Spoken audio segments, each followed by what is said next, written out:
እነዚህ ሰዎች የክርስቲያኖ ሮናልዶ ሀገር የሆነችው ፖርቹጋል የዓለም ዋንጫን ታነሳለች፣ ለፖርቹጋል ኦልሬዲ ከመንፈሳዊው ዓለም ግሪን ላይ ተሰጥቷታል ብሎ ነው የመጀመሪያው ትልቁ መንፈሳዊ አባት ዚምባብዌ ላይ ያለው የተናገረው። ግን ኢት ኢዝ ኦቨር፣ ማታ አለቀ ሁሉም ነገር። የክርስቲያኖ ሮናልዶ ሀገር ፖርቹጋልም ወደ ሀገሯ ተሸኘች። አቋም ላይ አደጋ ብዬ ከማስባቸው ሰዎች አንደኛው ዮናታን አለ። አሁን ሚስቱን ባስተራጎ ሾሟል አሉትና ከእግዚአብሔር ከአባታችን ከጌታም ከኢየሱስ ክርስቶስ ጸጋና ሰላም ይብዛላችሁ። እንደምን አላችሁ? እንደተለመደው ዛሬም በአዲስ ቪዲዮ መጥቻለሁ። ቪዲዮ ለብዙዎች እንዲደርስ እንድታደርጉ በጌታ ፍቅር አሳስባለሁ። በቀጥታ ወደ ቪዲዮቹ እናመራለን። የጥንቃቄ መልእክት አለኝ፣ በደንብ አዳምጡኝ። በእኔ የደረሰው ፈጽሞ በእናንተ ላይ አይድረስባችሁ። ቤተክርስቲያን ውስጥ ሙልጭ የሚያደርግ ሌባ ገብቷል። ማን የሚባል መሰላችሁ? ነገ የሚባል ሌባ ዛሬያችሁን ሙልጭ አድርጎ የሚዘርፍ ባዶ ዛሬ ላይ የሚያስቀራችሁ ነገ የሚባል ሌባ መጥቷል። የእግዚአብሔርን ቃል እናጥና፣ ነገ እንጸልይ፣ ነገ ህብረት ውስጥ ገብተን እናገልግል፣ እንገልገል፣ ነገ የበደሉንን ሰዎች ይቅር እንበል፣ ነገ ሁሉም ነገር ወደ ነገ የሚያስተላልፍ ዛሬን ዘርፎ ነገ ላይ በተስፋ ብቻ የሚያኖር ተወዳጆች ሆይ ብዙ ነገራችንን ነገ ነገ ነገ የምንለው ነገ በእኛ እጅ አይደለችም። እግዚአብሔር የሰጠን ዛሬ ነው። ክርስቲያን ነገ እንደሌለ አስቦ ዛሬን በእግዚአብሔር ፊት የሚመላለስ እንጂ በነገ ተስፋ ብቻ ሁል ቀን የሚኖር ህዝብ ማለት አይደለም። ተወዳጆች ሆይ እነግራችኋለሁ በክርስቶስ ኢየሱስ ስም መኖር ያለባችሁን ነገር ሁሉ በእግዚአብሔር ፊት ስትኖሩ ዛሬን የምታደርጉት እንድትሆኑ የእግዚአብሔር ጸጋ ይብዛላችሁ። እንግዲህ ይሄ ነገር በህይወታችን አብዛኞቻችን የሚደጋገምብን ነገር ነው። ምክንያቱም ሌዚ እያደረገን ያለው አጋንንት ሲስተሙ በዚህ ነው የሚጠቀመው የሚሰራው። ምክንያቱም ነገን እያስባለ በኋላ ጸልያለሁ፣ በኋላ እናደርጋለሁ፣ ነገ ይህንን አደርጋለሁ፣ ኦኬ እንጸልይ ነገ የሚለው አይነት ሀሳብን የሚያመጣው ሰይጣን ነው። ባይዘወይ ስጋ ነው። ስጋ በመንፈስ ላይ፣ መንፈስ በስጋ ላይ እንዳለው ቅዱስ ጳውሎስ በገላትያ 5 ላይ ማለት ነው። ስለዚህ የምትፈልጉትን ልታደርጉ አትችሉም እንዳለ ዛሬ ስቴፕ አውት አድርገን የምንፈልገውን ማድረግ ስለማንችል በመንፈስ ሁሉንም መምራት ህይወታችንን መምራት አለ። ስለዚህ መንፈስ ግን ከሁሉ ይበልጣል፣ ከስጋ ባህሪያት ይበልጣል። ስጋን የምንገለው በመንፈስ አሰራር ነው፣ በመንፈስ ስልጣን። ስለዚህ ዛሬ ነክተን ይህንን ጠላታችንን ነገ የሚያስብለንን አጭበርባሪውን አናቱን መምታት አለብን በጸሎታችን ማለት ነው። ዘር ደግሞ በዘይት አያድግም። ሰማን ውስጥ ያለውን ዘር አሁን ዘይት እየቀባው ብል አያድግም። እስቲ ዘርን ዘይት ቀብቶ ያሳደገ አንድ የበቆሎ ፍሬ ንገሩኝ። እሺ ባስፈራራውስ ዘር አያድግም? አንድ የበቆሎ ዘር እዚህ ጋር አድርጌ ይደግ ይልሃል እግዚአብሔር። ታፈራለች ትበቅላለህ አትበቅልም ይልሃል እግዚአብሔር። ብል ይበቅላል አይበቅልም? አይበቅልም። ጳውሎስ ያለው እኔ ተከልኩ አጵሎስ ይለቀልቅ ነበር ነው የሚለው፣ ያጠጣ ነበር። የእግዚአብሔር ቃል በሌለበት አታድግም። ተጫጫህ፣ ተማሟቅ፣ ቤቱን ሙላው፣ ከዚህ ተርፈ ውጭ ተሰለፍ፣ አታድግም። ቢተነበብ ቢያስፈራሩ ከሰሜን ከምስራቅ ከምዕራብ ከደቡብ ነብይ ይምጣ ሲያስቦካካዩ የትም አትደርስ። ዘሩ የሚያድገው በእግዚአብሔር ቃል ውሃ ነው። እግዚአብሔር የሚያሳድግበት ሕይወት ስርዓት ጳውሎስ ይተክላል፣ አጵሎስ ውሃ ያጠጣል፣ እግዚአብሔር ያሳድጋል። ማደግ የምንችለው በእግዚአብሔር ቃል ነው። ለዚህ ነው ጳውሎስ ተከለ። አይ ቲንክ አንደኛ ቆሮንቶስ ምዕራፍ 1 ላይ ገና ሲጀምር አንዱ አጵሎስ ነው አንዱ ኬፋን ምናምን ሲል ማለት ነው። የቆሮንቶስ ቤተክርስቲያን ሰዎች ምን አላቸው? አጵሎስ ምንድነው? ጳውሎስስ ምንድነው ነው ያለው? ዋናው ክርስቶስ ነው። ስለዚህ ምዕራፍ 3 ላይ ቲንክ ሄዶ ምንድነው የሚለው? ጳውሎስ ተከለ ይላል፣ አጵሎስ አጠጣ። መጋቢ ስለሆነ አጵሎስ ያጠጣ፣ እግዚአብሔር ግን ያሳድጋል። ታዳጊው እግዚአብሔር ነው፣ የእግዚአብሔር ቃል ነው። ስለዚህ ነቢያት አይደሉም፣ ሐዋርያት አይደሉም። ትንቢት ቢቀጠቀጥብህ ቢጮህብህ ስም ቢጠራ ባይጠራ የሀገር መልእክት ቢፈስብህ ምንም አታመጣም። ነገር ሁሉን በውስጥ ያለውን የመንፈሳዊ ጸጋዎች ሁሉ የሚያነቃቃው፣ የሚያነሳሳው፣ የሚያሳድገው፣ አንተነትን የሚያሳድገው ወደ ክርስቶስ ራሱ ለሚሆን የምናድግበት እውነተኛው የእግዚአብሔር ቃል ክሊር የሆነ ፖይንት ነው ያለው። አሁን ያለው ክርስትናን እኔ በጣም ነው የምፈራው። ለምንድን ነው የሚሆነው ነገር ስትሉት ለሀገር ይሆናሉ እንጃ አይመስለኝም። ለተጽዕኖ ለመልካም ተጽዕኖ ይሆናሉ እንጃ አይመስለኝም። ምክንያቱም በጣም ብዙ የተበላሹ ነገሮች አሉ። የተጠራችሁት ለደቀ መዝሙርነት። ተጽዕኖ የሚፈጥረው ማን ነው ካላችሁ እውነተኛ ደቀ መዝሙር። ድሮ በኢትዮጵያ ቤተክርስቲያን የነበረው ክርስትና አይነት እሱ ክርስትና ከፍተኛ ተጽዕኖ የፈጠረ ልዩነት የፈጠረ ትልቅ መስመር ያሰመረ በሁሉ አቅጣጫ በመልካም ስነ ምግባር በጤነኛ ህይወት በኑሮ በእርስ በርስ ግንኙነት በኑሮ በትዳር ምስክርነቱ ሌላ ነው። ጌታን ከተቀበለ በኋላ ቀንበሩ ልዝብ ሸክሙ ቀሊል የሆነ ጌታ ቀንበሩንና ሸክሙን ሰጥቶት የጌታን ሐሳብ ይዞ ነበር ወደ ቤት የሚሄድ። ለዚህ ነው ተጽዕኖ የፈጠሩት። ለምን ቁጭ ብሎ ሰምተዋል። ደቀ መዝሙር ለመሆን የተማሩት። አሁን እኮ ብዙ ሰው በራሱ ነው፣ አንዳንዱ በቸርች ነው፣ አልፎ አልፎ በጌታም ያሉ ሰዎች አሉ። ጥሩ ነው፣ በጌታ መሆን ጥሩ ነው። ግን ደቀ መዝሙር ይሄ በጌታ ነኝ የምትሉ ሰዎች ደቀ መዝሙር በዚህ ዘመን ወደዚህ እውነት ካልተመለሰች ቤተክርስቲያን ቻው ባይ ባይ የለችበት። እመኑኝ አይደለም ተጽዕኖ ልትፈጥር መጽሐፍ እኮ ጨው አልጫ ቢሆን በምን ይጣፍጣል? ጨው አልጫ ቢሆን ምን ይጣፍጣል? ወደ ውጪ ተጥሎ በእግር ከመረገጥ በስተቀር ይላል። ወገኖቼ ተጥሎ ጥቅምም የሌለው ነው የምትሆኑት። ለምንም የማይጠቅም ነው የሚሆነው። ቸርች እንደዚህ አይነት ሬኔሳንስ መታደስ ያስፈልጋታል። አሁን ፕሮቴስታንት ኤቭሪ ዲኖሚኔሽን ማለት ነው ወደ 50 ምናምን ሺህ ዲኖሚኔሽን ደርሷል። አሁን ችግር የለውም እኔ መሆኑ እሱ ምንም ግድ የለኝም። እኔ ፕሬስቢቴሪያኑም አንግሊካኑም ሜቶዲስትም ይሁን ኤቭሪዌር ኢች ኤንድ ኤቭሪ ዲኖሚኔሽን ወደ ክርስቶስ ሙላት የምታድገውን ትክክለኛውን ያቺ ያለፊት መጨማደድ ኩላዊት እውነተኛ ካታሆሊክ የሆነች ቤተክርስቲያን ለመመስረት ወይም ለመስራት በፊቱ እግዚአብሔርን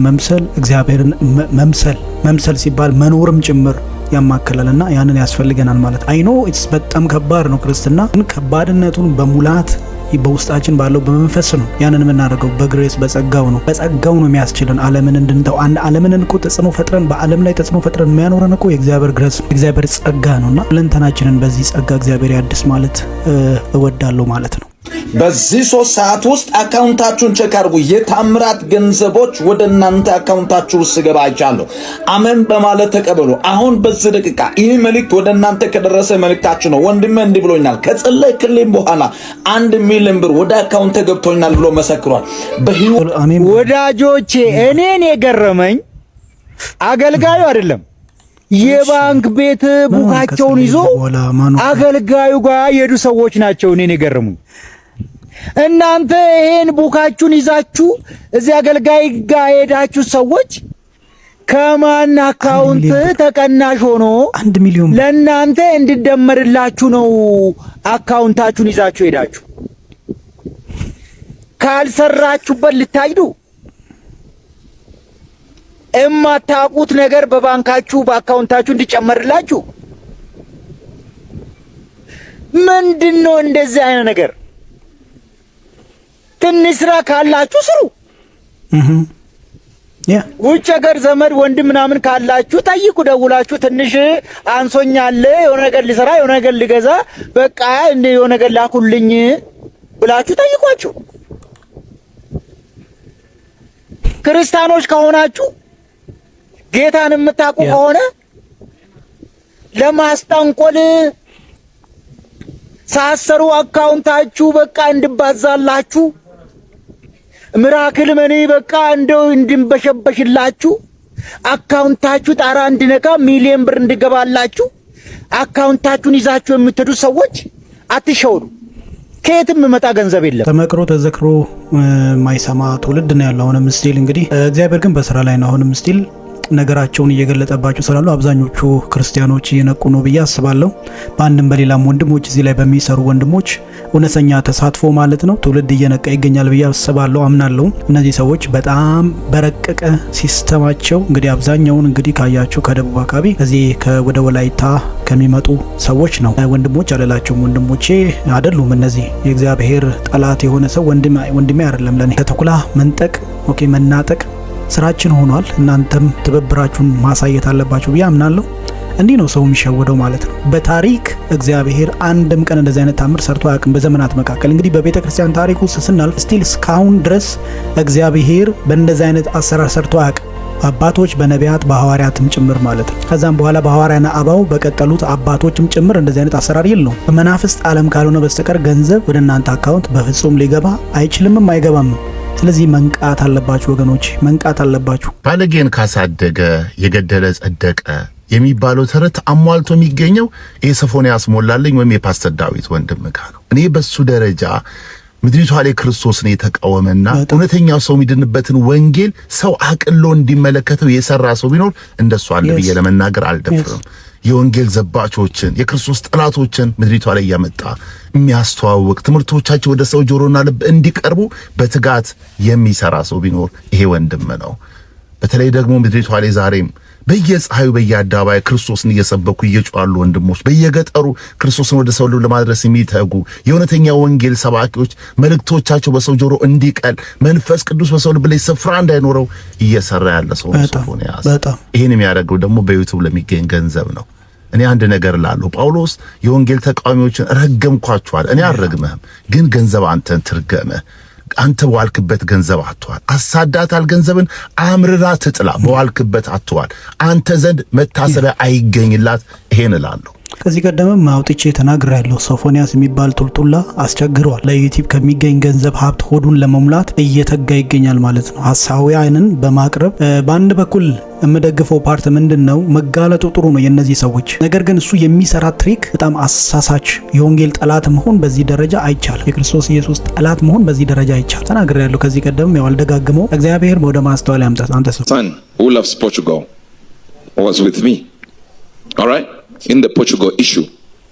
I was in Portugal with him. Right now he just sent me a message, say, "Dad, Portugal, please." I don't know, apparently he doesn't like Messi. It happens in football.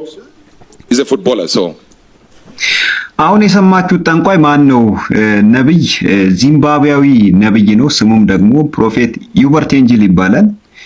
ለዚህኛው ሚራክል ተካ ለሚባለው የሀገራችን ጠንቋይ መንፈሳዊ አባት ነው።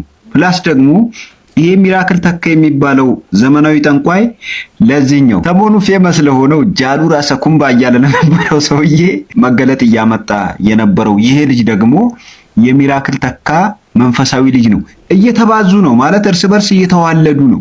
አንዱ ለአንዱ መንፈሱን እያዋረሰ ነው። የጥንቆላ መንፈሱን እያዋረሰ ነው። እነዚህ ሰዎች የክርስቲያኖ ሮናልዶ ሀገር የሆነችው ፖርቹጋል የዓለም ዋንጫን ታነሳለች፣ ለፖርቹጋል ኦልሬዲ ከመንፈሳዊ ዓለም ግሪን ላይ ተሰጥቷታል ብሎ ነው የመጀመሪያው ትልቁ መንፈሳዊ አባት ዚምባብዌ ላይ ያለው የተናገረው። የአፍሪካ ነቢያት አብዛኞቹ ይህንን ነገር ደምድመውት ነበረ። የሀገራችን ነቢያቶችም እየሞካከሩት ነበር። ግን ኢት ኢዝ ኦቨር፣ ማታ አለቀ ሁሉም ነገር። የክርስቲያኖ ሮናልዶ ሀገር ፖርቹጋልም ወደ ሀገሯ ተሸኘች። ኢትስ ኦቨር፣ አለቀ። ግን የነዚህ ጠንቋዮች ማነው ነቢያት ውሸት መቼም የሚያልቅ አይደለም። የድሮ ነቢያቶች መጽሐፍ ቅዱስ ላይ ያለው ነቢያቶች እግዚአብሔር ሰማይ ተከፍቶ እግዚአብሔርን በዙፋኑ አየሁት ይላሉ። ከዛ በኋላ እግዚአብሔር የሚነግራቸውን መልእክት ለህዝቡ ያስተላልፋሉ። እነዚህ ሰዎችስ አካውንትን ነው ቀድሞ የሚያዩት። መንፈሱ የሚያሳያቸው አካውንትህን ነው። የድሮ ነቢያቶች በመንፈስ ሰማይን ነው የሚከፍቱት። እነዚህ ደግሞ በመንፈስ መኝታ ክፍልህን ነው የሚከፍቱት። መኝታ ክፍልህ እንደዚህ አይነት ቀለም ተቀብቷል ትላለህ። ሳሎንህ እንደዚህ አይነት ቀለም ተቀብቷል ትላለህ። የሚያወሩት መሬት፣ ራሳቸው አፈር፣ የሚናገሩት አፈር፣ ለሰዎች የሚሰብኩት አፈር፣ ሁሉ ነገራቸው አፈር፣ እዛ የሚመላለሰው ህዝብ አፈር፣ አስተሳሰቡ አፈር። እኔን ስናገር ምናልባት ቀልድ ሊመስላችሁ ይችላል። እነዚህ ሰዎች የሀገራችንን ህዝብ አስተኝተውታል። ከማን ሚሽን ተሰጥቷቸው እንደሆነ አላቅም። የሀገሪቱ ህዝብ ስላለበት ሁኔታ እንዳይረዳ አይኑን ጋርደውና ጨልመው በጥልቁ መንፈስ አሰራር እግር እጁን አስረው ተብትበው አስቀምጠውታል። የሀገሪቱን ህዝብ በቀላል እንዳትረዷቸው። ባይዘዌ እየተጫወቱ ያሉት ሚና በጣም ከባድ ሚና ነው እየተጫወቱ ያሉት። በእነዚህ ሰዎች ቅኝ የተገዛው ህዝብ ቁጥር ስፍር የለውም። በጣም ብዙ ህዝብ ነው። ይህ ህዝብ መንቃት አለበት። ካልነቃ በዚሁ ተኝቶ የሚቀጥል ከሆነ ሀገራችን የሚገጥማት ቀውስ፣ የሚገጥማት መርገም ቀላል የሚባል አይደለም። ለነዚህ በየጥጋጥጉ በየጊዜው በግለሰብ ለሚፈለፈሉ ሶኮልድ ቸርቾች እውቅናና ሰርተፊኬት እየሰጠ ያለው ካውንስልም ቆሞ ማሰብ አለበት። ኢትዮጵያ ከአፍሪካ አይደለም ከዓለም ብዙ ሀገሮች ቀድማ ክርስትናን የተቀበለች ሀገር ናት። ቀድማ እስልምናን የተቀበለች ሀገር ናት። ጥንታዊ ክብራቸውን ጠብቀው የቆዩ ሃይማኖቶች ያሏት ሀገር ናት።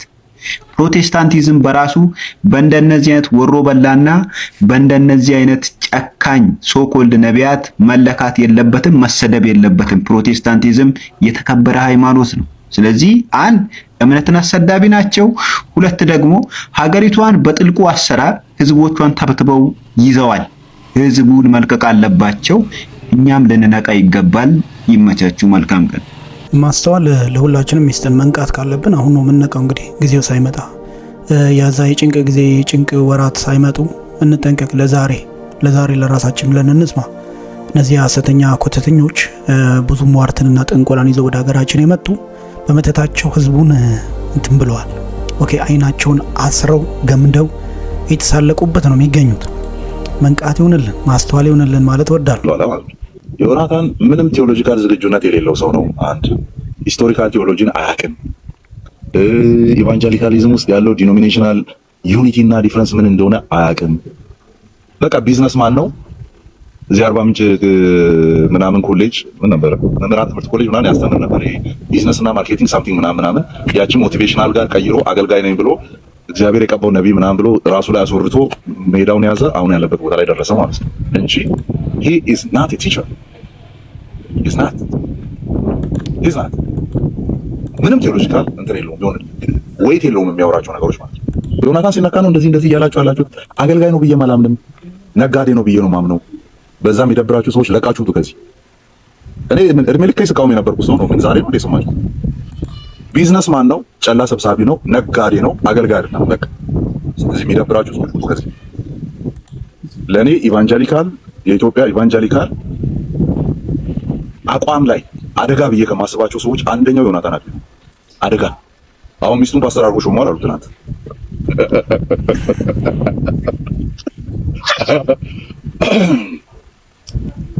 ብቻውን አልቻለውም። ሚስቱን አሁን አጃቢ አድርጎ አምጥቷል። ፓስተር አድርጎ ሾሟል። ሰባት ሰዎችን ሾሟል። አንደኛው ሚስቱ ናት አሉ እና በቤተሰብ አድርጎ ሊቦጠቡጡ ነው ማለት ነው። ቀይሯል። ድሮ የእግዚአብሔር ሰው ነቢይ ዮናታን አክሊሉ ነበር የሚባል የነበረው። ሁሉንም አነሳ ከፊት ለፊት ያለችው አገልጋይ ብሎ ተቻለ። አሁን ፓስተር አድርጓታል። እሷ ደግሞ ተቀይር ይሁን አይሁን ዮናታን አክሊሉን እኔ ሞቲቬሽናል ስፒከር ነው የምለው። አክቹሊ አሁን ብዙዎቻችሁ ተቃዋሚ ሆናችሁ እንደምትነሱ አስባለሁ ኮሜንት ላይ። እሱ አዶን ኬር ለሚያስተውል አእምሮ ላለው ሰው ዮናታን አክሊሉ ኢዝ በሞቲቬሽናል ስፒከር ነው እንጂ እግዚአብሔር ቃል አገልጋይ አይደለም። ከዚህ ቀደም እኔ አውቀዋለሁ። ገና ስንት ዓመት በፊት ኪና ሐዋሳ ሲያገለግል አውቀዋለሁ። አገልጋይ ነኝ ብሎ ሲነሳ ራሱን ቀብቶ ሲያስነሳ ነቢይ ዮናታን ብሎ ነበር ያስነሳው። ከዛ ስያሜውን ወደው ቀየረና ቢዝነሱ ስለቀጠለለት አገልጋይ የሚለውን ይዞ ወደ ስብከቱ ገባ ማለት ነው። ስብከት የሚመስል ግን ሞቲቬሽናል ስፒኪንግ። አሁን ደግሞ ሚስቱን ፓስተር አድርጎ መጥቶልናል ማለት ነው። የሴት ፓስተር የትኛው መጽሐፍ ቅዱስ ሐሳብ እንዳለው አሮን ነው። ቅዱስ ጳውሎስን መጠየቅ መልካም ነው፣ ብናስተውል መልካም ነው ብዬ አምናለሁ። የጌታ መምጣት በደጅ ነው። ኤኒታይም ጌታ ኢየሱስ ክርስቶስ ሊነጥቀን ይችላል። ኤኒታይም ጌታ ኢየሱስ ክርስቶስ ሊመጣ ይችላል። ተነሽ ይሄ ጌታ ሊመጣ ግድ የለም። የሞኝ ወንጌል ይመስላል። ሞኝ ሆነን ይሻለናል ብንኖር። ብልጥነታችንማ አዛገል፣ ብልጥነታችንማ ህይወታችን አጥፍቶ ደረቅ ክርስቲያኖች አረገ። ተራ ምድራዊ ወሬ ብቻ የተሞላ የሰማይ መልእክት የሌለን አደረገ።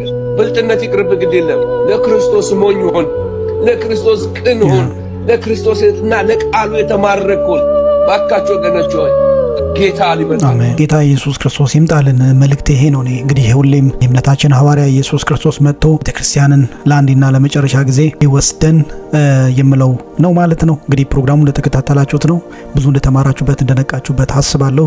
ቪዲዮን እንግዲህ ላይክ ማድረግ ብዙ አገልግሎት ነው፣ ብዙ ትውልድ ማዳንም ጭምር ስለሆነ ይህንን ታሳቢ አድርጉ፣ ላይክ አድርጉ። በሌላ ፕሮግራም እንደዚሁ አገኛችኋለሁ። የጌታ ጸጋና መንፈስ ከሁላችሁ ጋር ይሁን።